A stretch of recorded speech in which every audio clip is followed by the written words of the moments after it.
Hey guys, and welcome to my podcast episode. I'm your host, Ashley Rodriguez.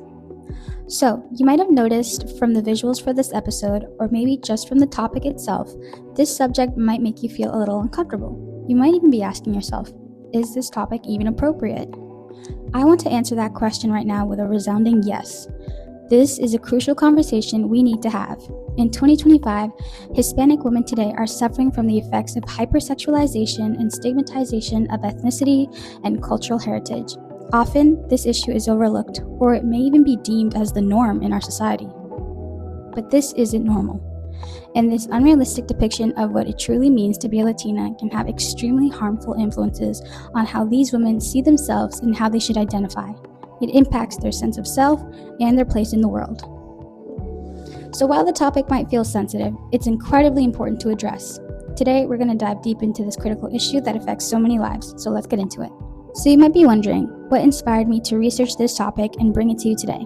Well, seeing how Latinas are consistently portrayed in media across films, TV shows, and increasingly social media, and understanding the very real, tangible impact these portrayals have on individuals and communities, really motivated me to shine a light on this. The media, particularly films and TV shows, give us some of the clearest examples of women who are over-sexualized simply due to their ethnicity. Usually, Latina women are represented in a very specific, often stereotypical, and limiting ways. These common depictions include being shown as exotic, frequently showing more cleavage, or wearing tight clothing. They are often characterized as ill-tempered or feisty, and they are typically expected to have a very specific body type, which is a curvy, hourglass figure with prominent breasts and buttocks. Think about some popular stars you may have heard of and how they've been portrayed. Let's start off with an example. We have Sofia Vergara. She is frequently depicted in ways that reinforce these stereotypes, perhaps most famously as the hot and exotic wife on the popular show Modern Family. Her character often leaned into these exact tropes. We have another example of Salma Hayek. In the film From Dusk Till Dawn, she played an alluring and dangerous vampire queen. The film features a scene where she performs a famously seductive snake dance while wearing a bikini, a scene often cited as an example of the exotic and sexualized portrayal of Latina characters. We also have Jennifer Lopez. While a global superstar, she's been at the center of moments that highlight how Latinas are viewed. At the 2000 Grammy Show Awards, she wore a jungle print Versace dress that showed a little more skin than usually seen on these red carpets. The dress was so impactful and sparked such a massive surge in Google searches for images that it ultimately led to the very creation of Google Images itself. While she has immense talent, even her public moments can become amplified through a lens that focuses on her appearance. It's truly rare to see actresses who don't fit neatly into these specific and narrow categories. And frankly, this limited representation is a demeaning concept. When Latinas are so consistently and predominantly seen as nothing more than sexual objects, especially in visual media, it begins to feel purposeful. This constant exposure starts from a young age. Young Hispanic women can internalize these media portrayals of Latinas as feisty or hypersexual.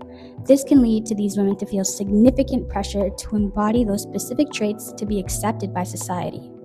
These widespread and often negative representations can deeply shape an individual's understanding of their own identity and sense of belonging in the world. So there was actually some research conducted on this. A study performed by the Annenberg School at the University of Southern California provided clear data on this issue. They found that nudity or showing exposed skin between the middle chest and upper thigh region varied by race and ethnicity. But the striking finding was that Hispanic females were significantly more likely than all females from other racial or ethnic groups to be shown partially or fully naked on screen. The report further found that sexualized attire was disproportionately shown on Latina characters. White women are sexualized 32.2% of the time. Black women are at 24.6%, Asian women at 23.6%, and women of other races at 26.1%. But Latinas top the list at 36.1%, the highest by far, exposing a clear pattern of hypersexualized portrayal in film and TV. But it's not just movies and TV that perpetuate these stereotypes. let's talk about the most used media outlets today, which are social media. Platforms like TikTok, Instagram, and Pinterest are powerful forces that often reinforce stereotypical and sexualized portrayals of Latino women. On TikTok, for example, creators might unwittingly or intentionally promote harmful expectations around how Latinas should look or dress. Meanwhile, platforms like Instagram and Pinterest circulate idealized images or the quote-unquote perfect Latina, typically described with this narrow stereotype as brown-haired, brown-eyed, and curvy, further narrowing the already limited representation and setting unrealistic standards. Now let's move on to discuss the very real and significant consequences of this hypersexualization and stigmatization. First, and perhaps simplest to understand, it creates insecurities that could be easily avoided. These insecurities stem directly from the lack of more diverse and authentic representation of Latinas, representations that exist beyond just being seen as sexual objects. It is incredibly important to recognize the strong influence that media representation of marginalized groups can exert on the public's perspective. The goal of research in this area, like paper mentioned in the sources, is to demonstrate how the media in the United States actively perpetuates negative stereotypes and the hypersexualization of Latin American women. This is done by creating a harmful, quote-unquote, single story for these characters, meaning they are reduced to one-dimensional caricatures based on these stereotypes. This ultimately leads to their dehumanization in their everyday lives. This over-sexualization of Latina American women isn't just about looks. It stems from both racism and sexism. It's part of a broader societal conditioning that often begins from a young age. Consider how girls are often taught to be dainty or should focus on being pretty for boys. In contrast, boys are often perceived as the tough and aggressive champions that should win over the girls. This foundational society conditioning contributes to how we perceive and represent genders, and when combined with racial bias, it leads to the hypersexualization and objectification of Latina bodies. When Latina women are viewed as fundamentally different from others and treated as objects of desire rather than full, complex human beings with agency and autonomy, it significantly contributes to their subordination in society and reinforces their status as objects of desire. These are not just theoretical issues or abstract concepts. This objectification and dehumanization have profound real-world consequences that are happening today. One significant consequence is an increased amount of sexual harassment or violence. If the media continues to inaccurately and stereotypically portray Latinas in this limited and sexual manner, these harmful consequences will only continue to grow and worsen for Latin Americans. Now, let's go back to the example of Sofia Vergara from the show Modern Family. Sofia serves as a powerful public example of how negative media representation and stereotypes translate directly to real-life interactions. Famous TV show host Ellen DeGeneres on multiple occasions faced criticism for her behavior towards Sofia during appearances on her show. Ellen made numerous comments that mocked Sofia's accent, sexualized her body, and critiqued her English. She explicitly mimicked Sofia's accent and her pronunciation of words, and even interrupted her while she spoke. Here's a clip from Sofia's interactions with Ellen on her show. Take a listen. Literally, you've been on this show for 10 years and your accent has gotten worse. How is that possible? Well, it's a talent, you know. It really I've made is. a commitment with myself that I am going to be Gloria, very thick Latin spoken woman. Thick Latin. Yes, you sure have. It's gotten worse and worse over the years. I can barely understand you. All right, before I want to show a picture and I want to see if you know who this is. This is how old? 16? No, 11. Oh, 11? that's Julie. Oh my God.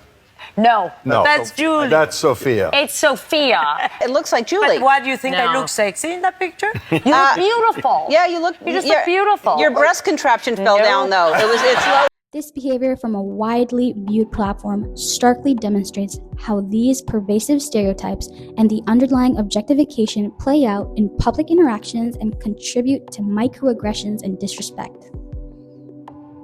There are also significant effects on job opportunities. Drawing from information related to the National Hispanic Media Coalition, Latinas are less likely to be seen as professionals in media portrayals. Instead, they are more likely to be depicted in low-paying services. This skewed representation limits the perception of Latinas' capabilities and can contribute to fewer job opportunities being available to them in reality, as employers may be less likely to hire them for certain roles or positions. In turn, this contributes in a significant way to the economic inequalities that we see in our society today. Perhaps most importantly, we must consider the profound effects on young Latinas. Latinas are bombarded with messages that they should look and act a certain way in order to be accepted and be deemed beautiful, and these messages begin early in life. These messages coming from the media, social media, and society at large create this immense pressure. A study conducted by the Girl Scouts of the USA highlighted this impact. 1/3 of girls ages 8 to 17 in the United States report that they do not like their bodies.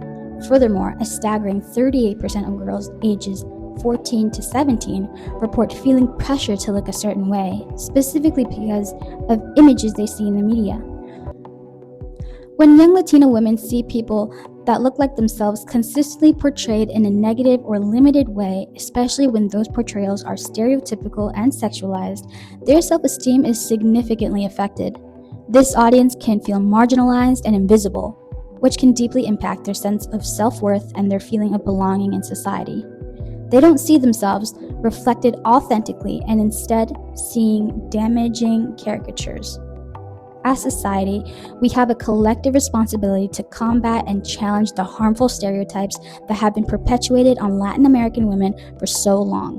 It's time for more authentic, diverse, and humanizing representation across all forms of media.